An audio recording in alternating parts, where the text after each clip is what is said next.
Hello and welcome to the Demographicast. This week we're joined by Jack Street as ever and Vicky Gill, one of our regular contributors. Vicky wrote an article for us last week called "The War on Woke," it discusses the culture war that that has managed to distract a lot of the press and the media and just the general conversation around inequalities within our society, and focused it more on this on discussion about statues and songs being sung at the proms and that sort of thing. I'd like to know, Vicky, if I know you covered it in your article, but I'd like to hear what your thoughts are basically on the attention that this culture war has now got, instead of the focus on that should be put on inequalities instead. Yeah, I think it centres around the falling of the Edward Colston statue. I think that whilst it is important that we talk about statues and we talk about the public spaces and how they're occupied in our societies, because these are public figures, they are part of our history, it's seemingly like it's as if the debate centres around the importance of statues, these inanimate objects, rather than the importance of people's lived experiences, and the inequalities that we face. I think when I was researching this, I found two sort of conflicting sides. One, which was sort of Robert Jenrick's latest statement stating that we should contextualize these statues and we should put up signage that states that, the money or the philanthropy or whatever that person contributed to our history, they had involvements with the slave trade, for example. But at the same time, I'd read articles about how petitions and countless town hall debates about the Colston statue in particular were centered around amending the plaque on the statue, just to simply raise awareness that this man's philanthropy, the money that he had given to the city, was earned, I guess, through putting a price on someone else's body, colonizing someone's land, and selling them, like selling people. And it isn't something that ever came about. It was fruitless in every single attempt. And I think to distract people and to call it woke, I think firstly is quite insulting, and to paint wokeness in a negative light when all it simply is raising awareness of social justice issues, is unfair. And I think it plays into a very sort of toxic culture and mood. Yeah. So I completely agree. Do you think that the phrasing, as you just mentioned, of these issues as being sort of woke issues, whatever that really means, in this day and age, is used so that we don't have to have conversations about really how to fix these issues? Or do you think that people are genuinely concerned about the erasing of certain aspects of history, or as they would, some people would probably deem it, sort of certain rewriting of history? Do you think that there are genuine concerns about that, or do you think that really this is about not properly tackling issues that, as you say, are impacting people's lived experiences? I think firstly it comes down to the word woke. I question the suitability of a word that came about in America in the 1940s by sort of Black Americans, African Americans, who used it simply as like a colloquial phrase to mean that people were becoming aware of social issues. And I think most people in this country are aware of social issues.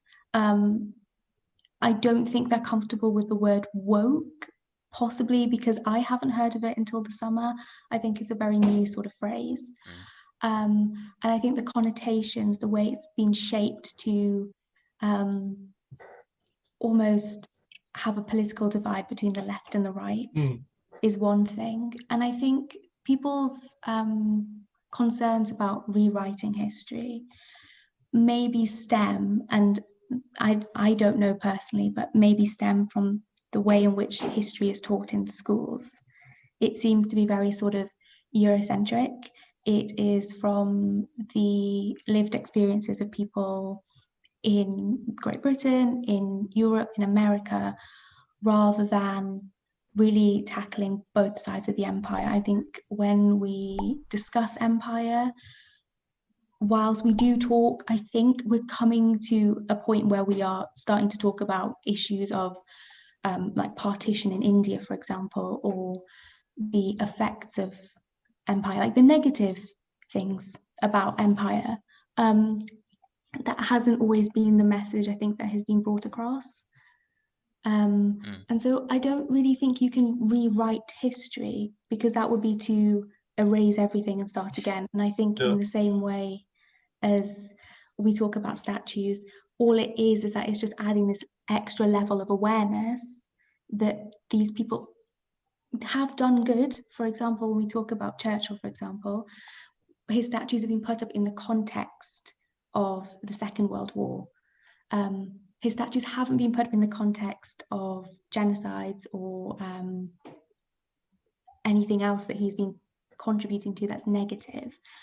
And I think when people find out about those sorts of things, there's two ways in which they can react. They can even go, okay, that was someone that I looked up to, and there's lots of things that were wrong or problematic, but they were accepted in that time, and in today's age it isn't. Or they will go down the route of either denying that completely, or they becoming very reactionary, whether that is graffitiing over statues, or whether that is saying he wasn't a racist. I think that there needs to be, and I understand, because when you get sort of caught up in that movement very quickly, it becomes very emotional. But I think that in the long term, we need to have a good look at the way in which we teach history, the way in which we portray these figures. Because ultimately we can't change the past, but we can raise awareness to it in a way that is fair and balanced. Yeah. When it comes to the Edward Colston example, a lot of people, myself included, were calling for that statue to be put in a museum. So, you know, the erasure of history argument, I think, falls flat on its face when you really listen to and engage with people who are talking about the way in which we should look at these characters. I think you're completely right. And I think it's important to look at what a statue is about. Like you rightly say, it's about, in many ways, a statue is celebrating somebody for you know, their achievements, things that they've done in their lives, to remember that person. And like you say, we need to be very clear about the imperfection of human beings, that nobody should be put on such a high pedestal that we cannot look at them through any kind of critical lens, because that then becomes, you know, this kind of revisionism that I think I don't think anybody wants to see, or at least I hope that nobody wants to see. And we always come around to talking about education eventually, and Brett, I'm sure this is something that you wanted to ask, but I think that we've done a very poor job of educating not only historical or educating ourselves, and I include myself in this, on historical figures, but also critical thinking and ways of engaging in dialogue and talking about these issues. So it's very easy to fall into that divisiveness. For sure. I had a random thought that there should be QR codes on statues that you can sort of scan, and it takes you to somebody's Wikipedia page or something. It's a great idea, I think. They should do that. It is a great idea. You should patent that, mate. I should, yeah. I wanted to talk about the sort of term woke, because I think it's very similar to how political correctness, or the expression political correctness, in the sense that different sides seem to think it means different things. Because when I first saw the term woke sort of come about around springtime last year, it was a very sort of it was a term that the young people using a lot. I saw then as like a way to express how I don't really know how aware of social issues I guess they were, and how progressive they were. And then it sort of transformed into a bit more of a negative term used by people from the opposite side of that spectrum, using it as a negative term, like to call people out on their wokeness, and it kind of seemed to mean almost an attack, like you've been saying, on people's history, on histories of different countries, or even races. I don't really have a question to ask there, but I don't know if you agree with that at all. Yeah, I think with political correctness, I'll give you an example. There was a report that was published under New Labour, which stated that Stop and Search, in its sort of policy formation, was going to be something that was going to have a negative impact and have a bias towards Black and ethnic minority communities. I mean, that is proven to be true. And I think there was one social campaigner that said to Tony Blair that Black communities are they face a lot of injustices, not just because of their skin color, but because of the way in which they work in our sort of demographic in this country, because they tend to be from poorer backgrounds. They live in certain areas that don't get the same sort of funding. And he's turned around and he said that people who say that are politically correct, rather than looking at the facts, because it didn't fit his political agenda. Sure. And I think that's what's happening now, is that, and I think that's what really irritates me, is that people see woke as being left-wing and progressive, when not every left-wing person is socially progressive, just as not every right-wing person isn't socially progressive. I think it's also much more palatable for certain generations to say things like social justice rather than woke. I think you see a big reaction towards these movements because people are either too ingrained and too comfortable in the way that they live, or that they get scared of change. And I think throwing terms that they're unfamiliar with or they can't connect with, like white privilege, for example, that if you say that, you have to explain what it means. Yeah. And sometimes those slogans like ACAB or white privilege do the opposite effect. And do we need slogans really? Do we need to categorize things, or is it better just to have a more civil but longer conversation with someone? Yeah, I think the same thing happened with the sort of defund the police argument. The interpretation of that was completely different depending on who you spoke to, and then the repercussions of what that would do. So in many ways, we're having separate conversations. I think, Vicky, I think you're completely right in terms of labels being unnecessary, wanting to put people in boxes. Because I don't think that I think it's difficult to sit down and have long form conversations with people about the implications of detailed policies that take years to formulate, and oftentimes we can't see what the implications of those policies are going to be. These things are complex, they are nuanced, and it's not as easy as going, right, what is the right thing to do here? Because there is no necessarily a right thing to do, especially when we're talking about deep inequalities and injustices that have formulated in society for hundreds and hundreds of years. So it's easier, and you get more clout, I think, on social media by playing these political games and calling people woke or politically correct because they want to see people's lives improved. I remember seeing a video from PragerU recently where they spoke about the two ideologies on the left, right? They said that there's two ideologies on the left, liberal and leftist. So this is a liberals were the more level-headed, reasonably minded, and leftists were everybody else on the left that believed in sort of social progression, were anti-conservative ideology. That's how they framed it, which is kind of spits in the face of years of political research and lots of academics and activists who have thought up complex solutions and ideas to really complex problems.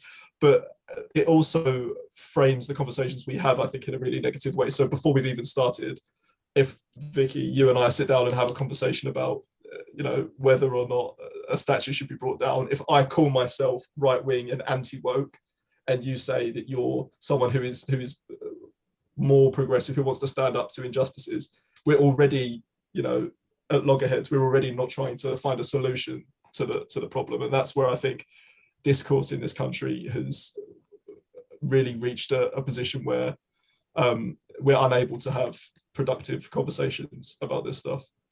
And I don't know, I'm interested to know what you both think about this, but I don't know if we need I think movements are useful in terms of raising awareness about issues. But like you say, with having slogans and chants and stuff, they are good. Grassroots movements are really important, but we really need to get down to having policy conversations and talks about how we're going to actually impact and change people's lives. And I don't think that's what we're doing. And I think in many ways that's more important.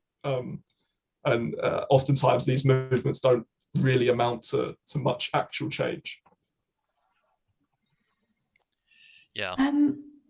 On that point, when I was researching this, I didn't know that Theresa May had made a speech when she was Home Secretary to say that Black people are disproportionately affected by sort of police brutality and the justice system. And that shocked me, because that is something that has been cropping up in conversation more and more often. Yeah. But I think, as you said, like as soon as you put the word woke in your Twitter bio, or you try and solve such a complex issue in a thread of tweets, you're not actively sitting down and like having nuanced conversations. And I don't think that's necessarily people's fault. I don't think that we always have the time or we have the resources or the mental capacity to constantly talk about this. But I think it is important to see, I think, the shift between sort of the Cameron and May governments in terms of their sort of tackling of inequalities versus sort of like the cancel culture and like the woke culture that we have now. And that's just something that shocked me, because I thought, she wouldn't say something like that, would she? That's not like conservative ideology, but that's me also reacting to sure. woke and anti-woke. Why do I have the right to say that everyone who's right-wing isn't socially progressive, for example? Yeah. No, and like you say, we all fall into it, right? We all fall into those problems. For sure. I have lost my train of thought. Oh no. So yeah, I was just thinking that mentioning sort of social media and all that, because it seems to be that this sort of, I don't even want to call it conversation, because when people are, from what I've seen, when people are bringing up wokeness or anti-wokeness, there's never a conversation. It's always sort of shouting about either side. And I'm curious to know if you think that, I think you've kind of already hinted at it in your article. I'm just sort of curious to know if you or Jack thinks that this culture war is only prominent because of social media and maybe at a push tabloids, and that really, because I haven't personally had a conversation with people about this really before. I think this is probably the first time that I've actually talked to people about it. Otherwise, it seems to be more of a case of people shouting at each other from one point of view to the other over Twitter. Vicky, I don't know what you think. I think Twitter's quite a toxic place, isn't it, sometimes? Yeah. And I've had conversations. It's really difficult to get your point across in a way, because you lose that sort of human element. Yeah. And I think, like, we're in a pandemic as well. Like, I can't remember the last time I've like met up face to face in person with someone. You do sort of lose that. And I think we all like to have our own little echo chambers on social media, because we sometimes don't like to be confronted with other points of views. And I think it's a lot easier to lash out and to say things on social media that if you met that person in real life, I'm not necessarily saying you'd agree with them, but you'd have a better sort of debate, because ultimately you'd hope that most people would want social progress and equality. Yeah, I think that Twitter was started as it wasn't created for this purpose, right? No. Twitter was started as a networking platform, so that's what we have to bear in mind. That we shouldn't be using Twitter as our primary means of communication. It's really ridiculous. We can't have Twitter. Constructive conversations. Yeah, we can't have constructive conversations with people or debates and expect to learn something, because you can't really, it's difficult to formulate a coherent argument about this stuff in that amount of characters. But also there are there aren't really repercussions on a human level as to what you say in a conversation. So, you know, if I was to get really het up in a conversation here and start shouting and swearing, and you know, you guys are not going to want to talk to me anymore. That's the repercussion. Whereas on Twitter, there's you know, you're going to think I'm somebody that needs to be probably pushed out of conversation. But on Twitter, there's that kind of thing is rewarded, because you know, you can change your name, you can change your picture, and then you're no longer you. You're this sort of alter ego persona, and there are plenty of people that do the same thing. And I think there's a sort of probably a rush that people get from having conversations in that way. And what needs to be encouraged is actually going out and having debates and having conversations and putting yourself in positions that are uncomfortable and challenging your conceptions. And one of the things that the Black Lives Matter movement did for me, and I know that we've spoken about this on the podcast before, is it really helped to challenge my notions about my position in society, my need to use my voice. You mentioned white privilege earlier, enabled me to kind of understand what that really meant. But it's difficult. It takes, you know, looking at your own views and challenging your own views, and it's difficult to do that. And of course, I'll fall into the same position as many people do, and read the headline of an article and get really angry without reading the full thing. I think we all do it, but because it takes time and it's difficult to do that stuff. So so important. I wanted to sort of touch on that, because when I see the term woke used online, it mostly seems to be used by people who use it as a negative, in a negative way. And I was sort of, when thinking about this topic and reading your article, Vicky, I was thinking about how. So as Jack sort of mentioned, he felt like he was sort of had to challenge his views a little bit when the Black Lives Matter came out, that stuff happened. So did I. There were sort of things that I think were ingrained in me in society that I sort of just didn't even acknowledge as being not what's the word? Not progressive, but you as a white person, I think you kind of are automatically encouraging the sort of systemic racism if you don't actively acknowledge that you're a part of the issue. And I think that the term wokeness has been started to be used in a negative way by people who saw that and couldn't come to terms with it.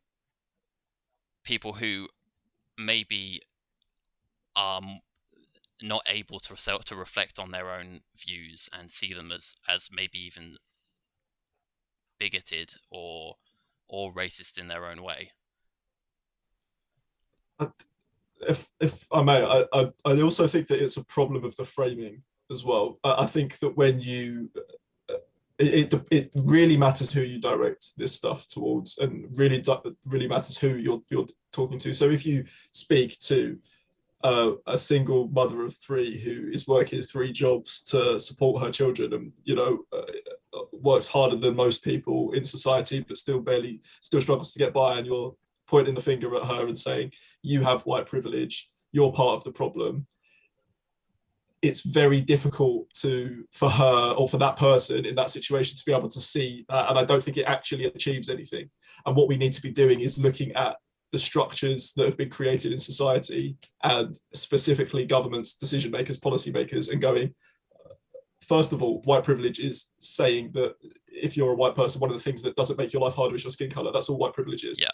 And it's just acknowledging that that's the thing. People that aren't white have this extra contributory factor as to what makes their life more difficult. But also, you have a responsibility to listen to the voices of people that have suffered inequalities and do something about it. It can be used in a positive way, and we haven't put that spin on it. Mm-hmm. And I think that is part of that's part of the problem. I don't know if you agree, Vicky. I come from a very different sort of angle, because I'm a 4th generation Indian immigrant, and whilst I've faced racism because of my skin color, I know within my community there's also anti-Black racism, for example. And so I come from this position where I acknowledge I have more privilege than people who have darker skin colors than me, because I can pass as either being mixed race, or I can pass as someone who tans, essentially. And within that, I know that whilst in my sort of ancestral history, we've been oppressed because of colonialism, I know for a fact that my community also partakes in the oppression of other minority communities. And I think that ties everything together. It's intersectional. You know, you can have a working class white person who's never been privileged in their life. And we know from the stats that working class white boys don't go to university in the same proportion as working class white girls, for example, or ethnic minority and Black working class people who go to university. And I think that white privilege is one of those difficult sort of terms to understand, because I think when you've faced so many other oppressive systems, the last thing you want to hear is that you have something that almost in a way benefits you. And it's more about looking at sort of governmental systems, like the way in which universal credit works, for example, or we've got a housing crisis, or the way in which education's been underfunded. And it's difficult because those are concepts and you cannot see them. Whereas I think you have a conversation with someone and they tell you white privilege, you can see them and you can directly attack them for it. Because these systems aren't things that most of us think about on a regular basis. Sometimes it kind of gets to the point where, because nothing seems to change, no matter which government you have in, you forget that there is a system out there that is oppressing you, and you think more about in the way in which it divides communities up, because ultimately everyone will face injustice at some point in their life. I think people just don't want to. I don't know if it's constructive, and that's the thing that I'm battle with, is it constructive to really say that someone has white privilege because they still face prejudice, for example, because of their lifestyle, if they're on benefits, for example. And it's about that distinction between sort of racism and prejudice, I think, that we need to have a conversation about. Do you think that we need to completely, I mean, I think this is what I got from your article, but do you think that we really need to just completely reframe how we have these conversations and how we go about solving systematic inequalities there? Do you think that the way that we're discussing, do you think that any of the way that we're discussing this stuff at the moment is constructive? I read an article by Nadia Whittam, and she stated that we need to tackle, I've got notes because I was like, I'm going to forget what I'm going to say, but she says that we need to tackle wokeness head on, because she says that it's just political education is fundamental in rooting out the discrimination. So we talk about trans rights, for example, and there's for some reason a debate about the rights of people to identify in the way that they want to. And she says you need to frame it because it is a healthcare issue. She says that it's a domestic violence issue, it's a poverty issue, it's a homelessness issue, because trans people, when they are rejected from their families or their communities, they face all of these extra obstacles. And if you can't frame it in language that people understand and they aren't familiar with, they're not going to want to listen, I think, at the end of the day. It's a difficult one, because she also talks about intersectionality a lot, because she says that she recognizes, for example, that she is cisgendered, and that's something that she's not going to face discrimination because, like, you know, the sex in which she was born in is the one that she identifies in. And so that's something that she has privilege over, whereas, for example, her skin color or her working class background, for example, are things that she doesn't have privilege over. I do think we need to change the way in which we have these debates. I guess it's constructive in one way to say, look, you have privilege in this area of your life, but all the other areas where you don't have privilege, we have to focus on those areas. Yeah. What about you, Brett? Do you see that these conversations that we're having, in the way that they're framed, and particularly the areas of people's lives that we're looking at as being the areas that we're focused on, do you think that that's constructive, or do you think that we need to change the way that we look at this stuff? it's hard because I feel like I don't necessarily have so much of a. I don't know if it's my place to say because I'm not part of a group of or a minority. I'm a white male, so I'm a white middle class male at that as well. So I have this sort of this privilege already and although I acknowledge that things need to change, I just don't know how. I don't know how personally, because I hear good arguments from both sides. Whether it's about trying to bring more awareness to the fact that people have white privilege, or at least not frame it in such an aggressive way, trying to frame it in a, because I think people have misunderstood what white privilege means in the terms that they seem to think it's an attack on white people if you're a white person, rather than just an acknowledgement that if you are born white, you don't have the same hurdles to jump over that other minorities would. I just want to bring up also what you said a minute ago, Vicky, that when you said about how you acknowledge your privilege or slightly more of a privilege than black people because you can pass off for somebody who's tanned. That baffled me, that sort of thought process. The fact that we're, as a society, that's how some people think, that because you look slightly more white than a black person does, that means that that's just mind-boggling. There are people out there that obviously judge people on their skin color and think that way, and think that you're not as valuable because you're not white, or it's just baffling to me. And you saying that made it brought that up for a minute in my head. I was like, wow, it's crazy. But I think the way in which we frame racial issues in this country is very much ethnic minorities or black people and white people. Yeah. And one of the things in sort of Indian culture is like the caste system and skin color, and you're deemed more beautiful the lighter your skin color is. Like you can go to India and you'll see advertisements everywhere for like skin lightening treatment. Like I can't tell you how many times I've been told, don't go outside, you're going to get tan, you're going to get dark, because that's seen as a negative thing. And that perpetuates racism within our culture. But it also gives me that privilege because in a white culture I'm sort of deemed more acceptable. I think there is a bit of a hierarchy as well. So I think in the strange. Language that based we on use. skin color. So weird. Yeah. I mean, and a lot of white people want to get tanned. Like, I'm really pale. I'd like to get a tan, but it's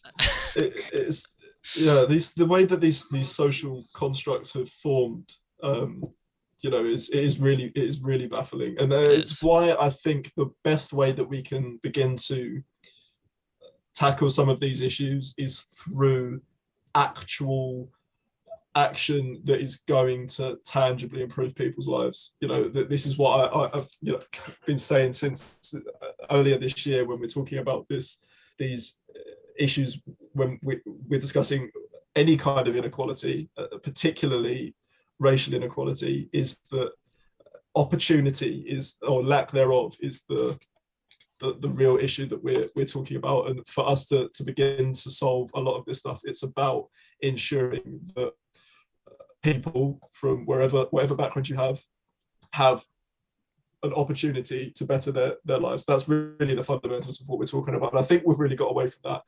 A lot of people like to discuss I'm for equality, but only equality of opportunity. Well, how are you for that? It's all well and good saying that you're for that, but how are you for progressing that? Do you want to see more investment into education? Do you want to see an overhauling of the benefit system?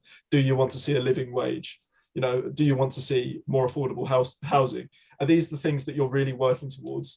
Or are you just saying that you're for those things without actually either putting forward any alternatives or actively trying to use your voice, to use your platform to achieve those things?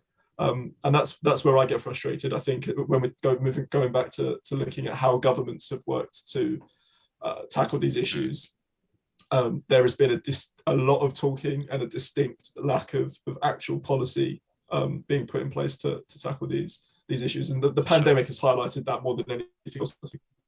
Yeah, absolutely. Yeah, it's such a shame to see that that these narratives keep getting more and more, inflamed and more popular, at least on social media and in the tabloids, because at the end of the day, they are distracting from any kind of actual societal progress. We can't have conversations if people are shouting each other on anonymously online. These things have to be tackled, and they have to be tackled soon.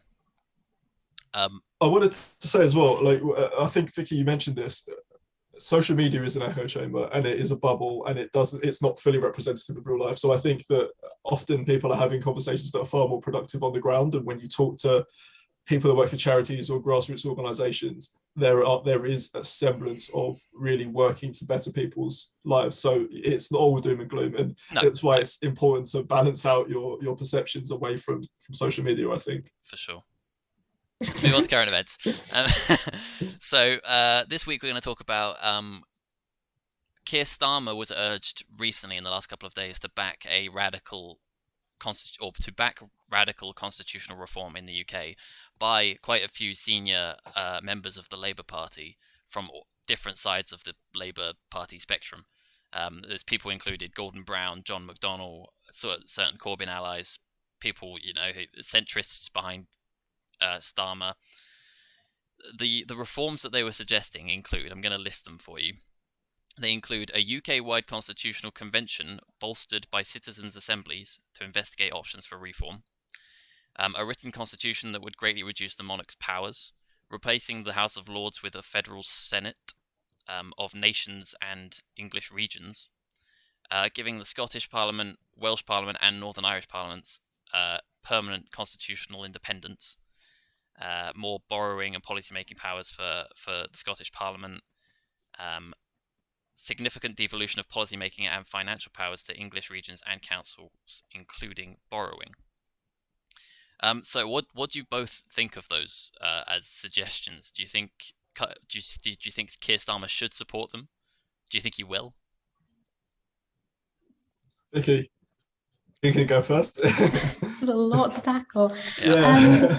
Things that I'm really in favour with is reforming the House of Lords and having this federal Senate. I think that it will hopefully, and because I see these sort of like independence movements gaining traction, and it is just a call for people's voice to be heard, because I think we don't have enough sort of regional devolution because of the way in which each region has like its own special sort of focal industry, for example, and we see a lot of jobs being sort of centered towards like southern cities rather than like up north. Like I'm based up in Newcastle, and like I know how hard it is like to, I guess, sort of have that representation in Parliament in Westminster.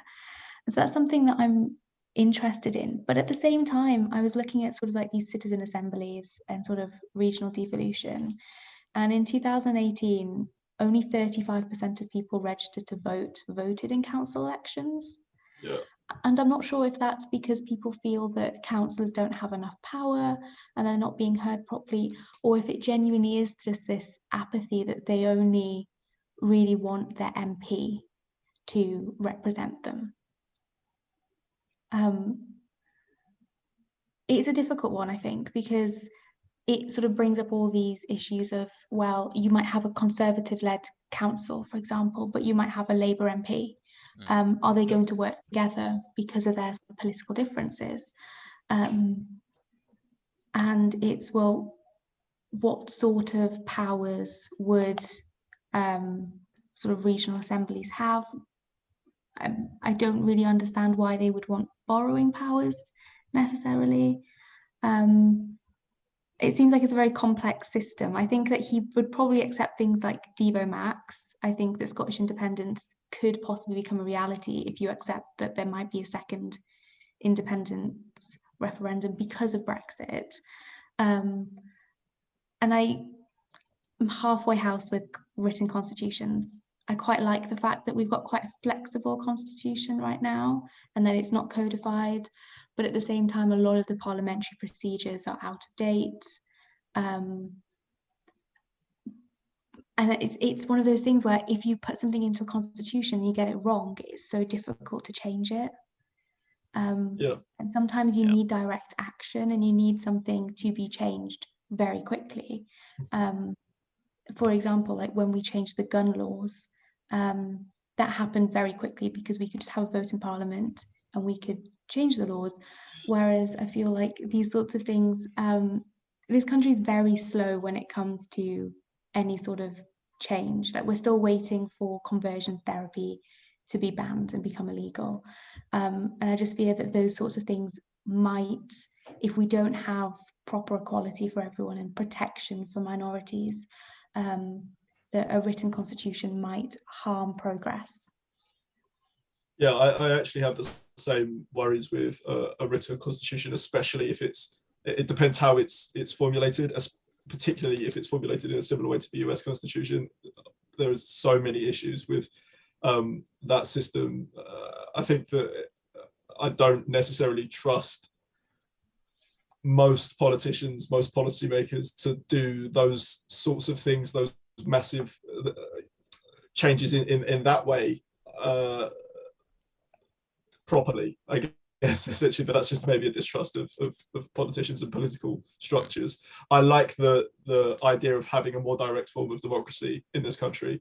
I think that's needed. I think that starts with electoral reform. I think that needs to be the first thing on the agenda. And as is having an elected second chamber. I think that, to go back to what you were saying about councils, I think that one of the reasons that council elections are so, the voter turnout so low, is that people just either don't know that they're going on or they don't know what they're voting for. I think that there's a real disconnect between local people and what councils actually do. I don't know if either of you have ever been to a local council meeting. It is one of the most boring things you can ever attend. As someone who has attended many, to go and watch, it's not the most fun in the world, and oftentimes it seems that things could be discussed in a far more streamlined manner. And I think that there's far too much party politics within local councils, and often councils have their hands tied as to what they can actually do, and local people don't have enough say as to what goes on. So I think that ensuring that that people have more of a say in what goes on in their local area, because the power of local councils to make decisions based on their local area it should be far more than what it is at the moment, because they have more knowledge about what's going on the ground.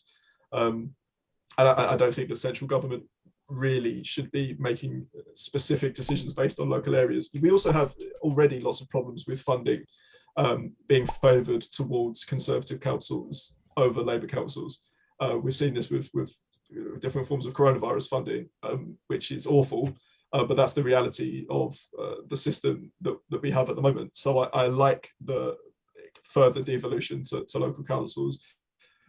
Onto the sort of devolving powers to the nations. I think I said this on the podcast we did with Owen Jones, and the Labour Party needs to think of how it's going to fight to keep the union together, that doesn't just involve shouting about how dangerous it could be economically for Scotland to leave. There needs to be some kind of productive move forward. Labour needs to work to win seats back in Scotland if it wants to be elected anyway, and therefore there needs to be a positive message that is put out, that the Scottish people can relate to, and will, want Scottish people to be in Britain under a Labour government. And I think that's a way of doing that.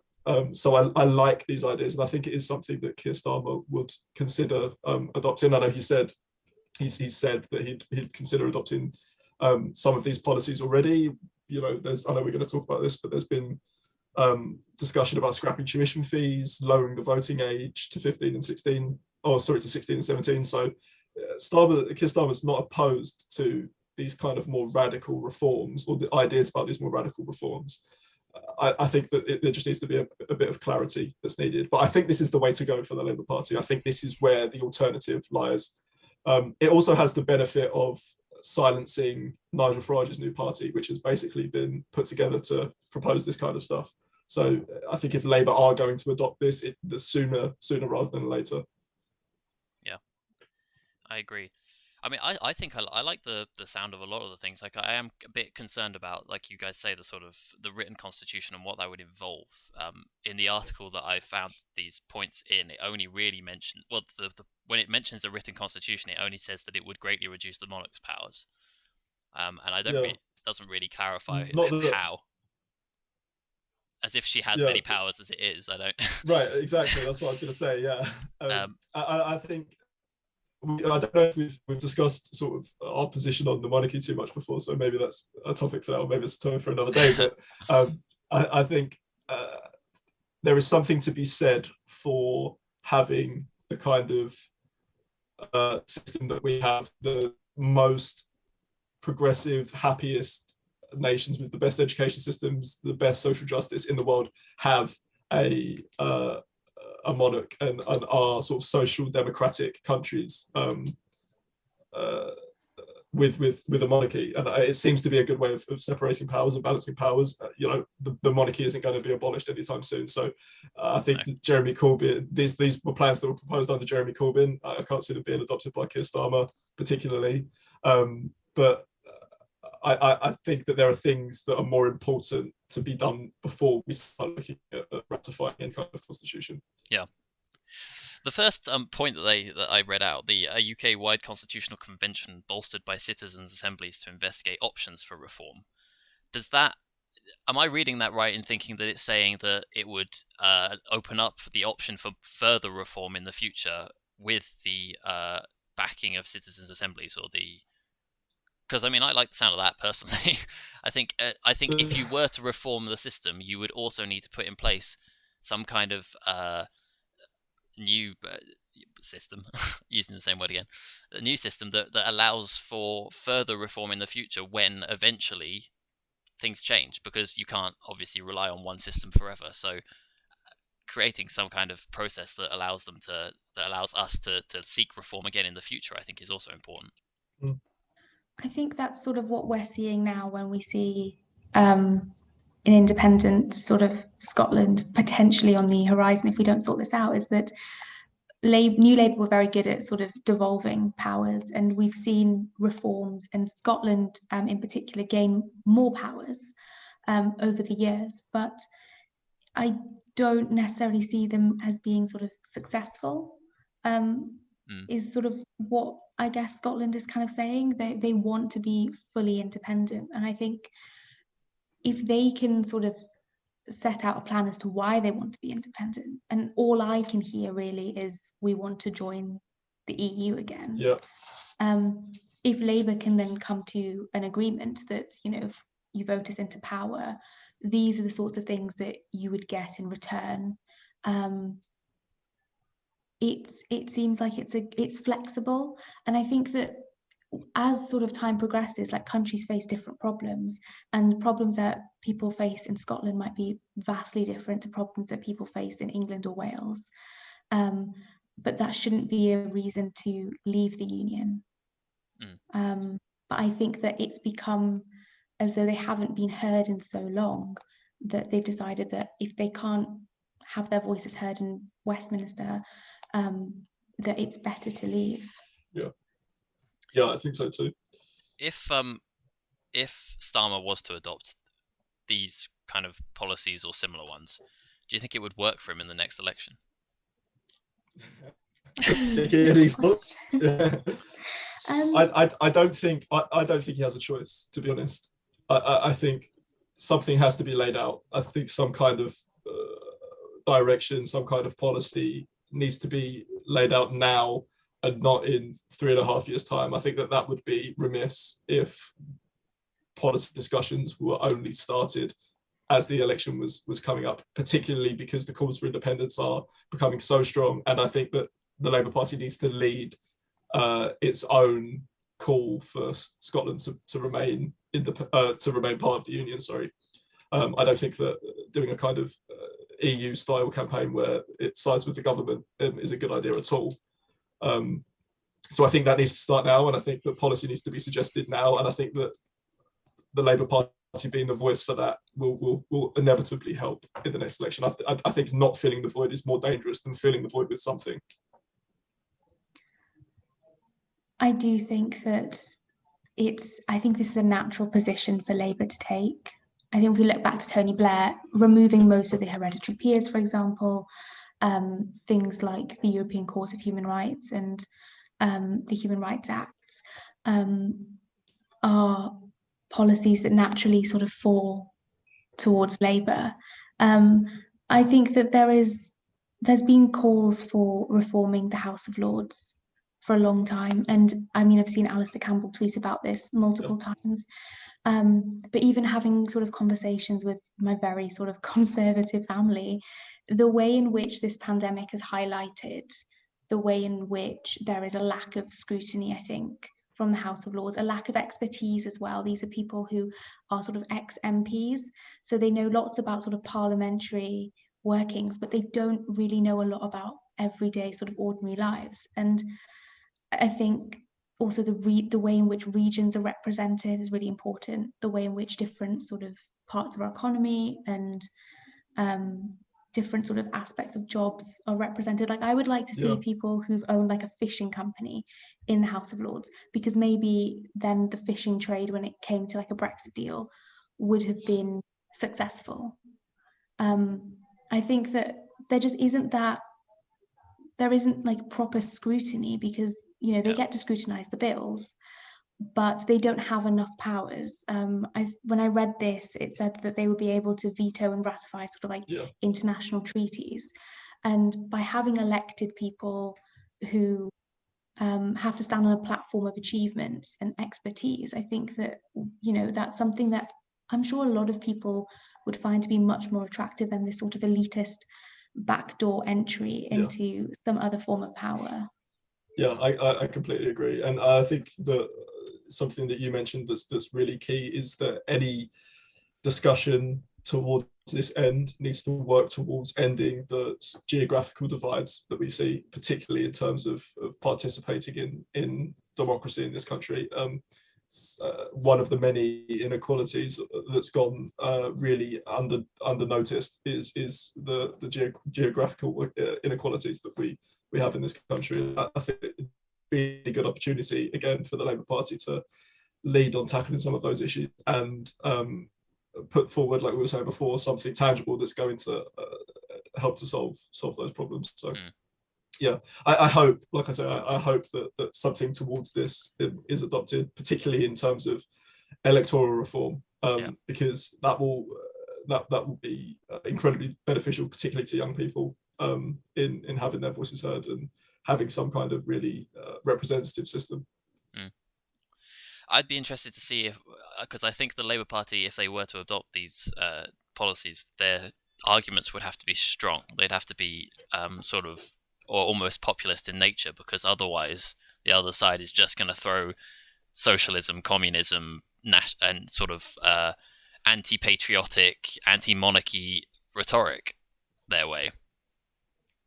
They're going to do that whatever you suggest. Yes, which is why the Labour Party needs a strong argument if they do adopt these policies, because they can't just let that.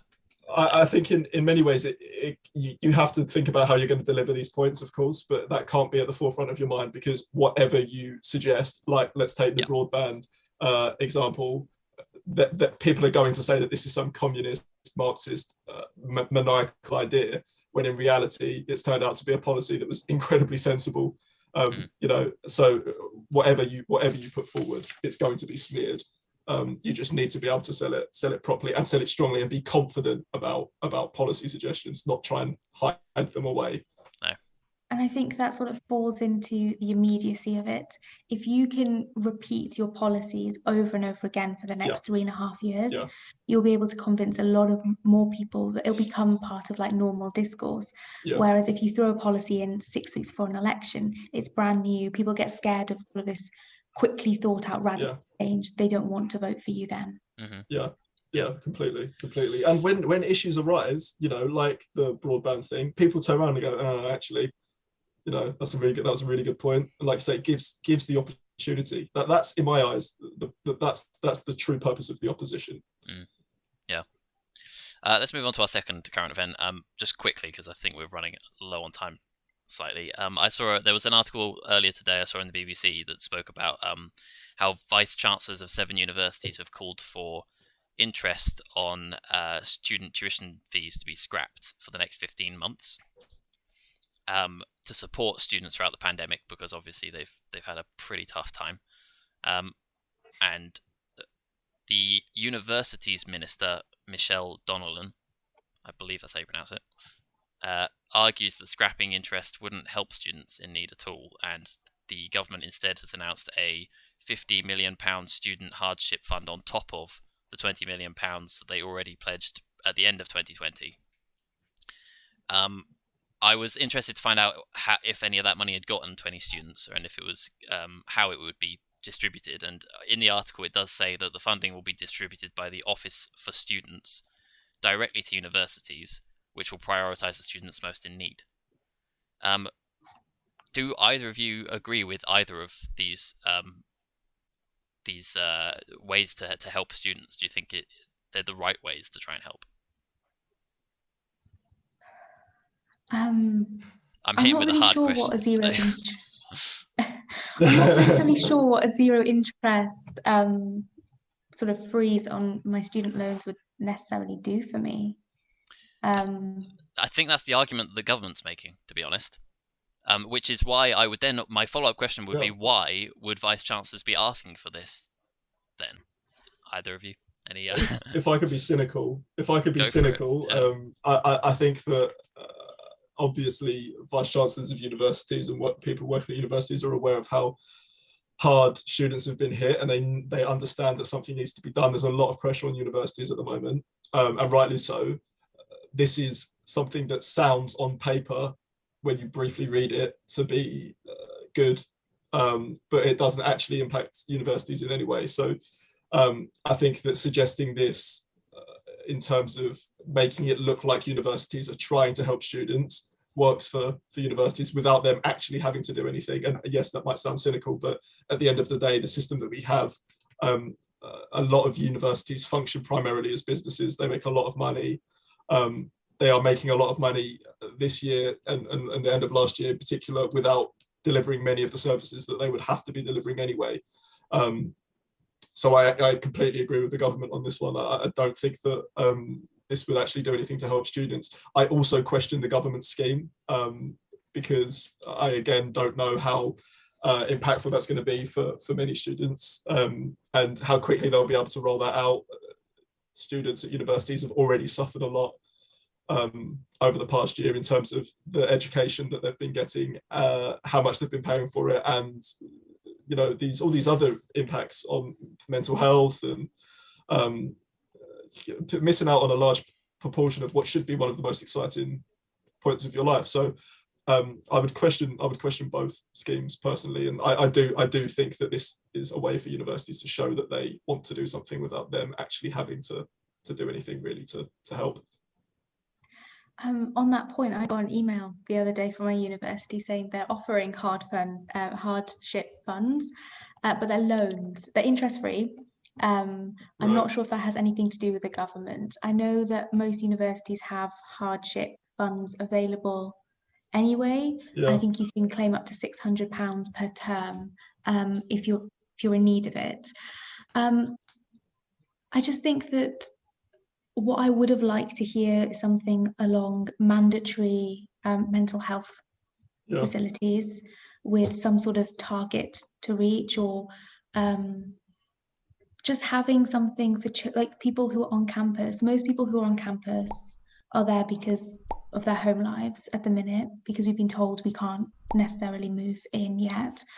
And I can't imagine how isolating it is for first years. Like moving to a new city in the middle of a pandemic, possibly with people in your flat that you don't like, but you're sort of stuck with them. I just think that the sort of attention that we are drawing towards sort of like financial issues is one thing, but that's something that happens year on year. There are plenty of people who struggle financially at university, and it's nice to have that support. But there is so much more additional support that I think needs to happen for this to really seem like it's meaningful. Yeah. Yeah, I agree. Yeah.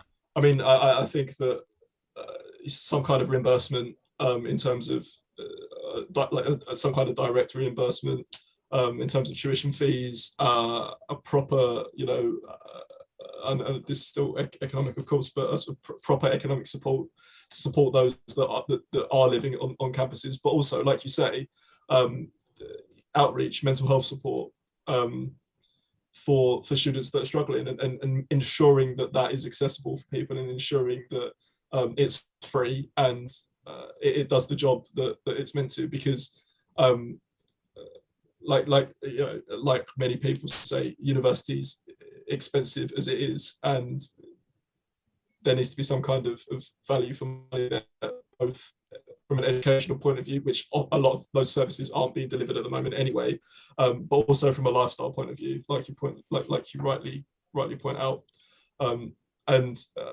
that we haven't seen that, and I think it's something for the government to consider when they've botched a lot of the handling of the pandemic up in the first place. This would be a way, if tackled properly, to show that they really care about young people. I was going to ask, Vicky, so you said that you had an email from the university, and that was more of a sort of a loan hardship fund. So, but other than that, have you heard anything about these the supposed hardship fund that the government's supposed to be dishing out? I've not had anything about sort of government-led schemes, right. But I haven't really had a lot of emails about sort of mental health support that's accessible. Yeah. I mean, I have a great tutor who will sort of have Zoom meetings every once in a while, but I don't think that it's fair for staff that are already having to adapt very quickly from sort of online to then being told we might have some things in person, so then having in-person seminars planned and then moving back online.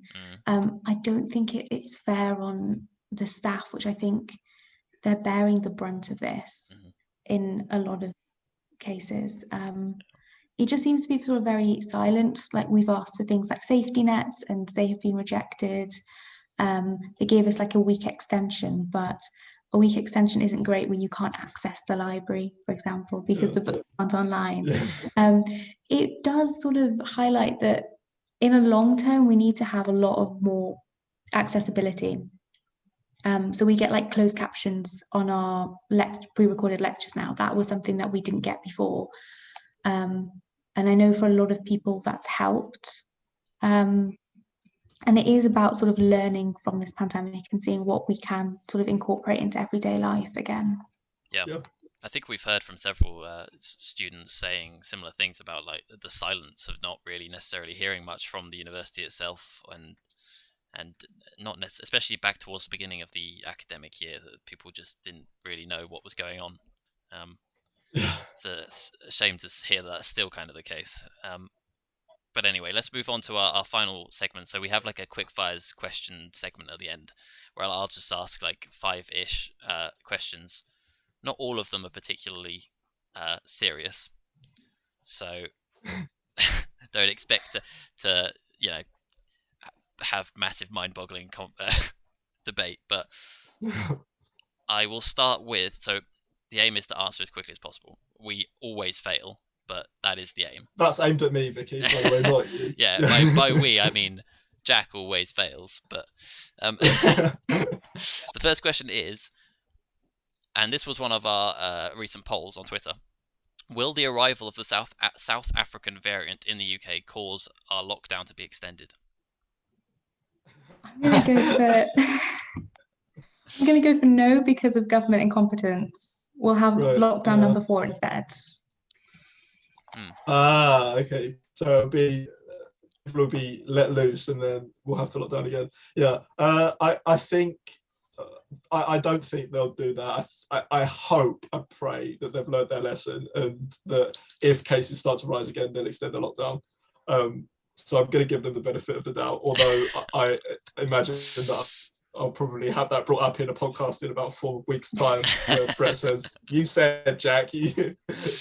Well, I mean, to be honest, I think I kind of have to stand with you a little bit, Jack, because I want to believe that they aren't going to make the same mistake third time. And to be honest, they have been this lockdown has been longer than the last one, and they have repeatedly avoided giving a date for when it would end. So I'm hoping that they've learned their lesson.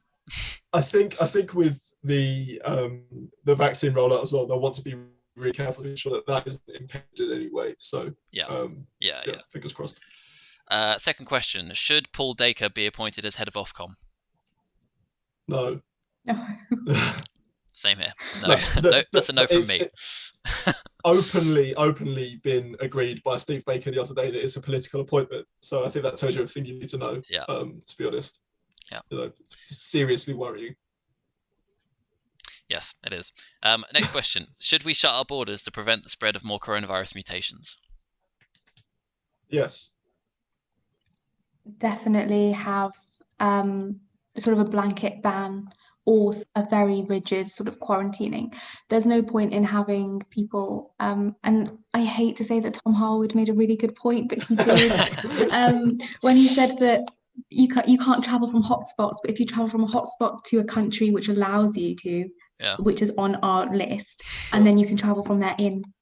So it's right. It baffles me that it wasn't already done back in March of last year, to be honest, because every other country made that decision pretty much to do that straight away. And it's been pointed out by so many people that we're an island. It's not hard. It's not as hard as it would be if you were landlocked or even just had other land borders. The UK is a series of islands. The Isle of Man is doing great. Anyway, so it's like Japan and New Zealand. Anyway, next question is, does rainy weather get a bad rap? No, I think people hate it, and rightly so. Right? I think in normal times, yes. But in a pandemic, it's totally justified. Yeah. In a pandemic? So, why in a pandemic? Do you think that sometimes... you're stuck at home and you want to go outside, like in a lockdown. Right. Like, as in just... Okay. It's raining right now. Yeah. And I want to go outside. Fair enough. Do you think that then sometimes, like in normal times, a rainy day, like for Sunday, sometimes it's nice, it's like quite cozy, is that the kind of where you're coming from, right? Okay, yeah. I see. Yeah, I can see that. Some people enjoy the sort of the relaxing sort of nice, like you say, the coziness of being going to sleep when it's raining is going to sleep when it's raining is quite relaxing. It is, yeah. But I don't want to go outside when I'm going to sleep, so I guess. No, that's fair enough. My last question is, where in the world would you least like to travel? Least? Yeah. Like the Arctic. We've had most before, so I'm going to say least. Yeah. Yeah, the Arctic. Fair Interesting. What about the penguins? You're not attracted by the penguins? No, I'm not that. I'm not that interested in seeing penguins. Okay. I don't know. I'm going to go Dubai. Just because all the influencers are there. Would rather not. Yeah. Or somewhere where they're like, Saudi Arabia. Yeah. Somewhere like that. I was reading something. Have no interest in going there. I was reading something pretty horrible about Dubai the other day. It's sort of talking about how it was built so quickly and the like forced labor that they used to build it. And I'm not sure I want to go to Dubai. There are a lot of countries that like whose governments have committed human rights abuses, and I've just got that are probably incredibly beautiful countries with amazing people there, but I've just got no interest in visiting. Yeah. I think I'd probably say somewhere similar, like even China nowadays. I don't know if I'd want to visit purely based on moral reasons. Which is a shame, because I would love to go to China. I would love to go to China, but for the moral reasons, it's tough. Yes, exactly. Or like anywhere where there's conflict, I guess, as well. It's probably I don't think Yemen is a particularly nice place to go to at the moment, given the humanitarian crisis and the starvation. I'm sticking with my answer though. What, of the Arctic? I'm sticking with my answer. Yeah. Or Antarctica, either one. Right. Just because it's slightly cold, not because there's human rights abuses It's or not anything. just slightly cold, Brett. It's not just slightly Hey, cold, is it? it's not like, warmer it's a than bit it has nippy been. in Antarctica. It's warmer than it has been. Yes, yeah. Yeah, you'll be able to sunbathe there soon. Exactly. Yeah. Well, you already can. You have to, because the sun reflects off the ice, you could get sunburnt. So you gotta be careful. Only if you're in a shorts and t-shirt. Right, we've gone completely off topic. We have, yeah. We have. Anyway, thank you for joining us, Vicky. It was a very interesting conversation. Thank you for having me. Make sure It's to a check pleasure. out. Make sure you go and I don't have to say anything. Sorry, mate. I'm sorry. No, go ahead. Go ahead if you want to. No, it's all you. It's all you. Make sure to check out Vicky's article on wokeness, the war on woke, on our website. It's a really good read. Very interesting to think about as well. And I hope our conversation provided a little extra. I'm not going to forget this week. Make sure to subscribe and like the video and let us know if you've got any comments, if you have any thoughts on what we said. We'd love to hear it. And yeah, we'll see you next week. Thank you again, Vicky, for joining us. Thank you. Cheers, Vicky. Take Thanks, care. Jack. Thank you.